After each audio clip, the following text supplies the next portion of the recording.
মা হ্যাঁ কি করছো এখন? রান্না তাড়াতাড়ি করে করছি, রান্না শেষের দিকে। রান্না করেছি আজকে লাউ লাউ শাক বাটা, লাউ শাক কুচি কুচি লাউ শাক এনেছিল, লাউ শাকের বাটা, সেই ডাঁটাগুলো দিয়ে মটর ডাল দিয়ে টমেটো দিয়ে চাপ চাপ ডাল, তার সাথে এই যে বেগুন ভাজা চলছে, এক থালা বেগুন ভাজা। আর বাবা ভাঙন মাছ এনেছে, এরকম বড়ো বড়ো গোটা গোটা, ওটা ধনে পাতা দিয়ে আদা দিইনি, টমেটো ধনে পাতা দিয়ে আর ধনে গুঁড়ো, ধনে পাতা দিয়েছি ওরা ধনে গুঁড়ো দিইনি, সব দিয়ে একটা ওই তেল ঝাল মতো ভাত করেছি। এখন রুটি করবো, বাবা অফিস বেরোবে তো ওই জন্য তাড়াহুড়ো করছে।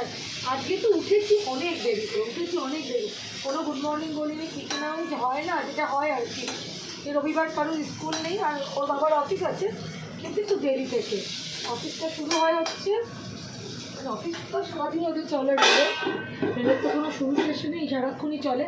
আর ওর আগে ডিউটিটা হচ্ছে দুটো থেকে, যার ফলে কী হয়েছে আমার ওঠাও একটু দেরি হয়েছে। সব মিলিয়ে যা হয় এখন তাড়াহুড়ো চলছে।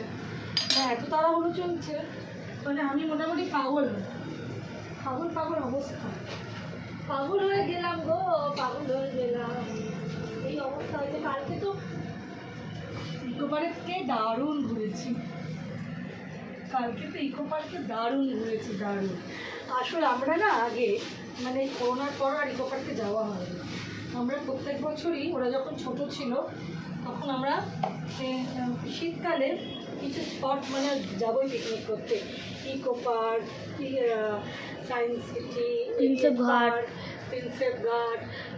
তারপর ধরো তোমার ওটা কী বলে চিড়িয়াখানা, এইগুলো আমরা যাই।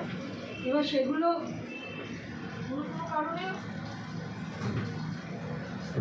আগের বছর ছিল মাধ্যমিক, উচ্চ মাধ্যমিক, সব মিলিয়ে হয়নি।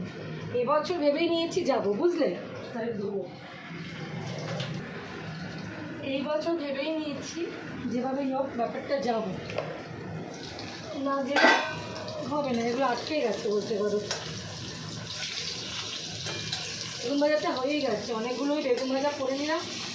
এবার আমি করবো হচ্ছে রুটিটা করলেই তো বাবাও নেবে, আর রাত্রিটাও করে রেখে দেবো, রাত্রিবেলা গরম করে নেবো, বুঝলে, রুটিটা খাওয়াতে। তাহলে আমার একটু কাঁচা লঙ্কা কটা দিলাম, আর তাই কাঁচা লঙ্কা কটা দিলাম ভাজা হওয়ার জন্য, আমার ভালো লাগে, খাবো। কাঁচা লঙ্কাটা ফাটবে, ফাট করে ফাটবে, তাই জন্য বন্ধ করে দিলাম।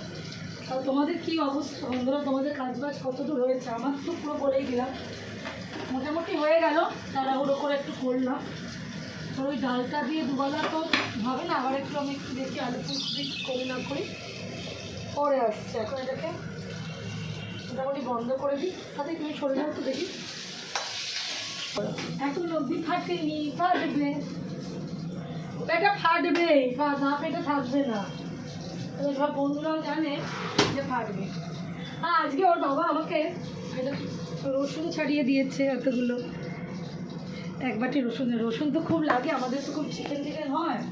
এবার বাবা বললো আমি তোমাকে রসুন ছাড়িয়ে দেবো, আর গুড প্রপোজাল, আমার জন্য কিছু হতে পারে না, অবশ্যই রসুনটা ছাড়িয়ে দেবে, তাতে আমার অনেকটা কাজ হবে। দেখি সবাইটা রেখে আসি।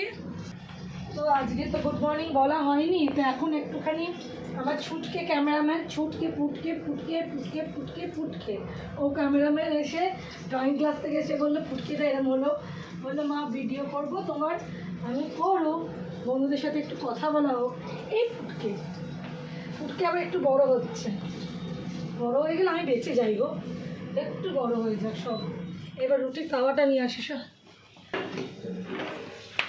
রুটি করবো তো রুটির তাওয়াটা নিয়ে এসে রাখলাম, বেগুন ভাজাটা সরিয়ে দিই, রসুনটা তুলে দিই, তারপর আমি আমার রুটি করা শুরু করে দেবো। মানে রুটি করতে একটু সময় লাগবে, তো আমি একটুখানি ইন্ডাকশানে রুটিটা করি ভাপে। এই আমার রসুনের জায়গা, আমি সবসময় রসুন এরমভাবে ছাড়িয়ে কোয়া শুদ্ধ রেখে দিই, বেটে রাখি না, যখন লাগবে বার করবো নেবো। আমার রসুনে অনেক কাজও পাই জন্য, বুঝলে বন্ধুরা।